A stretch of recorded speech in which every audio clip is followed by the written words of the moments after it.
today I will watching a video of where Very Dark Man have gone to Abuja local government where we wanted to go and get them build a particular school that a lady posted, and then the lady was assaulted by the local government chairman, saying that she made the post without his own permission. And so he went there to look at the situation, and according to him, while he was there was this fire brigade approach, our Nigerian politicians. So just because they want to hide face, so they just want to, kind of do some kind of touch work, and then they'll post it online and said they will fix the school. So the project that UDM has in mind is to bring down the school because the school foundation is already shaky. And then they want to bring down the school and then restructure it and build it back to a normal standard. And so the opportunity that happened is just funny, right? Because I think it was someone that he did to see the king of that particular community, and then he obliged to go there and see the king.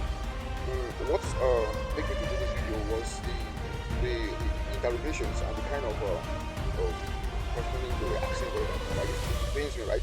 And because of Very Dark Man is a humble person, of course you see the way he sat down on the ground, on the bare ground, like he was just sitting down there looking for them, looking at them, and the way the king talked, it makes me begin to understand the reason why Nigeria is the way it is today.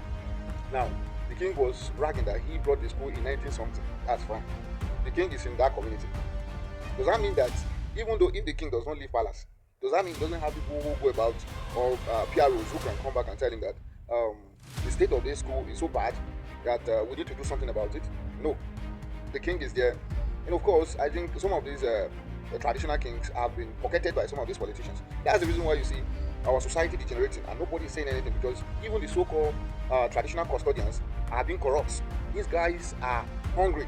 They're looking for food to eat by all means. And that's the reason why when a little money comes into their hands, they seal up their mouth. And yesterday the man was like, when you put sugar in my mouth, I will not throw it away, I will swallow it. Yes, that's the sugar that is making him not to say the truth every time.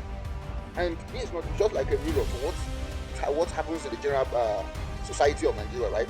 You see situations going bad. You go to some states, there's no good road, there's no these basic abilities are not provided, and you see everybody is quiet.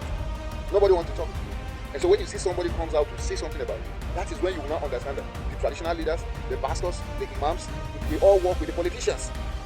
You see all of them gang up against you, because what the king was saying was he was so much bitter, even lying, like he called the lady to bring her to kind of calm the situation down, and then that he texted her. So at least if you call me or you text me, the text should be in my phone, isn't it?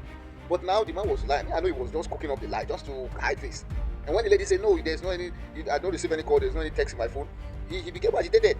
So he's angry with the lady who posted about the dilapidated state of that school, rather than becoming angry with the local government chairman who they gave him allocation of that primary school and he swindled it.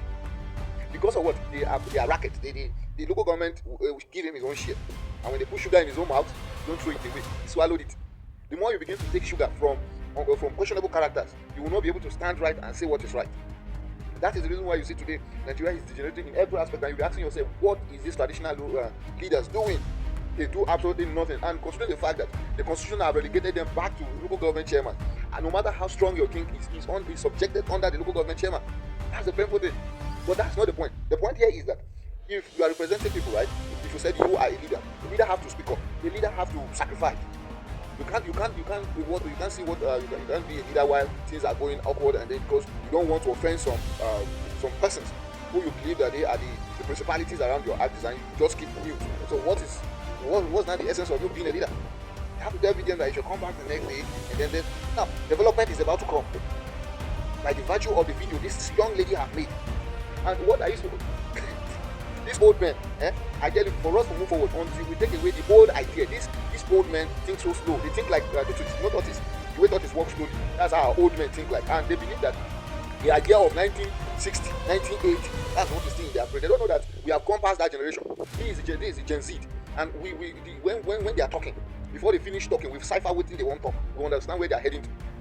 So you are telling me, I know very for sure that lady will not be free and she will not be safe in that community. Somehow I felt it, because it is just like a racket. The girl have already bust them, and now they were like, it is a shame. Okay, it is not a shame for you to leave the school in a dilapidated state, but it is not a shame now when they post the school on social media for everybody to see. You see the way they think. So this is the reason why each time you see they say what an old man will see, a young person we sit on we sit or we climb the Iroko tree and we don't see it. It is a fallacy.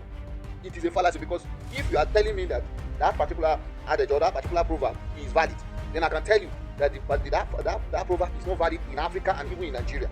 Because if it is true, then our so-called elders should have known that Nigeria in 2026 will be this bad, and they would have improvised that, okay, getting to 2026, Nigeria will be this bad, economy will be in shambles, all the basic amenities will still not be provided, politicians will still be promising you, I'll build you road, give you water, give you all these basic things, constant electricity, none.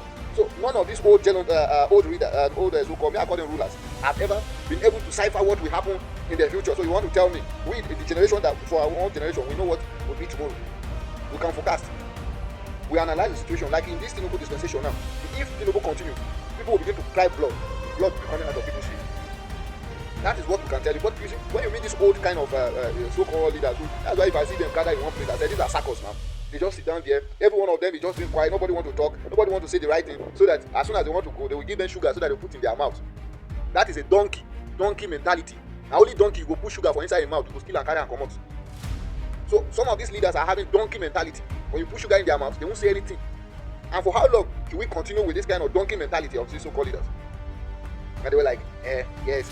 So somebody is bringing development in your community. Instead of you to appreciate it without thinking twice, you want to subject the person to protocols. These protocols are bureaucrats, the so-called bureaucrats that have never worked. If you are talking about Ministry of Education in Rivers State, is the Ministry of Education really up and doing? If the ministry really recognized or is up and doing, then the state of that school should have not been in a dilapidated state. You understand? So these organizations do nothing. But all the budget for all of these schools have been released. They have been released. And somebody, somewhere, has swindled the money. And then you don't want anybody to say anything about it. And when people say something, the old cargoes, they come together and begin to plan on what to do or the kind of issue you want to carry out against that particular person. That's injustice. And I think that it is high time. Like this lady, I want a video to take note that if there's any way that she had to shift grant. You know, they did one paparazzi, they rush and go and give her. They were like, she's an ambassador in one company. That thing has set up. The Nigerian Fire Brigade have pushed that. Because she's now a media sensation now, they rush to give her work, promise her ambassadorship. That's not the point. For me, I will ask how much are they going to pay her? The money the so-called ambassador they give her, is it going to be up to 500,000? No. Because in Nigeria, it is when you are trending, that's when people value you. There are other people that are in trenches that need help, but they won't do anything. They are waiting for you. When you start trending, everybody want to see you, you become a talk of the town. That's when one useless company will come and say, we want to make you ambassador. Because of what? They want to benefit from that attention you are getting on social media so that they can use it to do business. That's just the thing. Because if we begin to analyze how much they are going to pay that lady, it's still at deficit. The payment will not cover her bills, like will not pay her house rent and all that, and make her live a very good life. So why? For me, I would have advised that she should even leave Port Harcourt because these guys don't mean well for her. Even if she stays in Port Harcourt, one day you just hear one bad news. I just hope that she'll be in good faith. So, do well to share this video and let it get to whomever it may concern. Thank you for watching. God bless you.